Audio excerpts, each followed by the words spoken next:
ঘরের তৈরি পনির দিয়ে আর সুন্দর একটা পরোটার সঙ্গে খাওয়া দুর্দান্ত পনির রেসিপি তোমাদের সঙ্গে শেয়ার করতে চলেছি। তো পুরো ভিডিওটা লাস্ট পর্যন্ত দেখতে থাকো। আসসালামু আলাইকুম, মৌ কিচেনে তোমাদের সবাইকে ওয়েলকাম। তো দেখো, পনিরগুলোকে আমি পিস পিস করে কেটে নিয়েছি। এই পনিরের রেসিপিটা তোমাদের সঙ্গে আমি আগেই শেয়ার করেছি, যারা দেখোনি তারা দেখে নিও।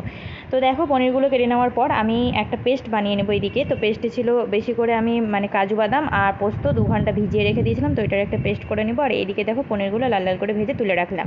তারপর দিয়ে দিলাম সেই পেস্টটা। এখানে চাইলে তোমরা তেলে গোটা গরম মশলা ফোড়নটাও দিতে পারো। আমি যেহেতু গুঁড়ো গরম মশলা করবো, সেই জন্য আমি আর গোটা গরম মশলাটা ফোড়নে দিইনি। তো এখানটায় দিয়ে দিলাম লবণ, আর কিছুই লাগছে না, তো সামান্য একটু দুধ দিয়ে দিলাম। তো ভালো করে মশলাটাকে কষিয়ে নিতে হবে, অবশ্যই লো ফ্লেম করে ঢাকা চাপা দিয়ে দিয়ে কষিয়ে নিতে হবে। তারপর পনিরগুলো দিয়ে আমি সামান্য একটু চিনি আর ওপর থেকে একটু বেশি করে গরম মশলার গুঁড়ো আর কাঁচা লঙ্কা চিড়ে দিয়ে দিলাম। তো দেখো, এখানটা রেডি হয়ে গেছে আমার পনিরের একটা মিষ্টি মিষ্টি পরোটা রুটির সঙ্গে খাওয়ার জন্য দুর্দান্ত একটা তরকারি বলতে পারো। তো এখানটায় আমরা রাত্রে খেয়েছিলাম, ডাল সিদ্ধ করে নিয়েছিলাম, আর এই তো রুটি আর পনির।